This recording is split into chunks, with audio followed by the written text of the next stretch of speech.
The diner was packed that night, the kind of place where the coffee never ran out and the smell of fries clung to your clothes.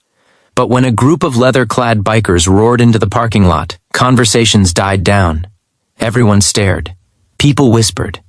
The townsfolk knew that patch on their jackets, the Iron Soles, when their leader, a broad-shouldered man with a scar across his cheek and a heavy gaze, sat down at the counter.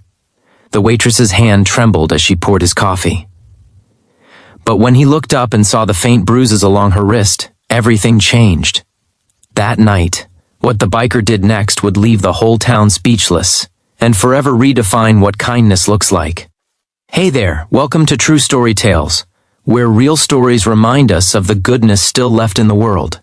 If you believe kindness can change lives, make sure to hit subscribe, give this video a thumbs up, and share your thoughts in the comments below. Let's dive into today's story, one you'll never forget. The town of Maplewood wasn't big. One main street, 2 gas stations, and a diner that had been there since the 60s. Everybody knew everybody. And everybody knew the Iron Soles were trouble. They weren't your Sunday riders. They were loud, rough, and carried a reputation that made parents pull their kids closer when they passed. Their leader, Jack Bear Thompson, had been in and out of jail more times than anyone could count. He looked like someone who'd never known softness, a mountain of muscle, tattoos, and a stare that could freeze you in your tracks. That night, Bear and his gang had just finished a charity ride for a fallen member's family. But after hours on the road, they stopped at Maggie's Diner, the only place open late. Behind the counter was Anna, a young woman in her late 20s. She had tired eyes but a kind smile, the kind that made you feel seen. She worked the night shift almost every day, earning just enough to keep her tiny apartment and take care of her 5-year-old son, Luke. When she came over to take their orders, Bear noticed her wrist, bruised, dark, and swollen. He didn't say anything at first. He'd seen bruises like that before, on women who never got the chance to leave. Anna caught him looking and quickly pulled her sleeve down. "Coffee?" she asked, her voice shaking slightly. "Yeah," Bear said quietly, "and maybe you should put some ice on that wrist." The entire diner went still. One of Bear's men raised his eyebrows. Anna froze. She forced a smile, pretending not to understand. "It's nothing," she said softly. "Just fell, that's all." Bear didn't buy it. As the bikers ate, Bear kept glancing toward the kitchen, watching Anna move.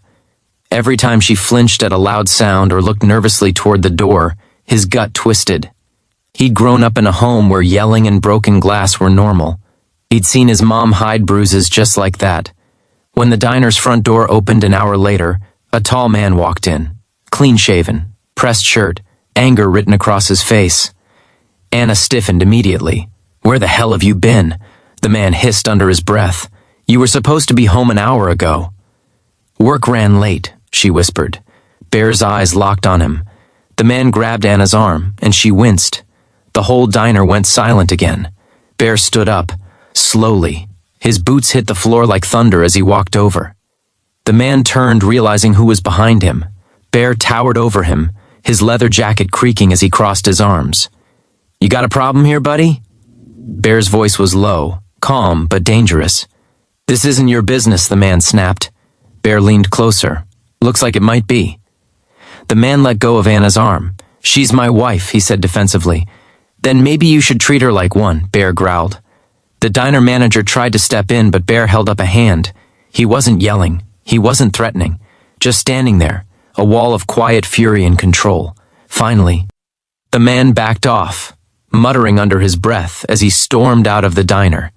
The sound of his truck peeling out of the parking lot echoed into the night. Anna stood frozen. Her hands shook. Tears welled up in her eyes and she mumbled, "Thank you," before rushing to the back to hide her face. After the bikers finished their meal, Bear left a few $100s under his coffee cup and walked out without another word. But he couldn't stop thinking about her. Over the next few weeks, the gang came back every few days, not to cause trouble, just for pie and coffee. Every time, Bear made sure Anna was okay. Sometimes she smiled genuinely, sometimes she didn't.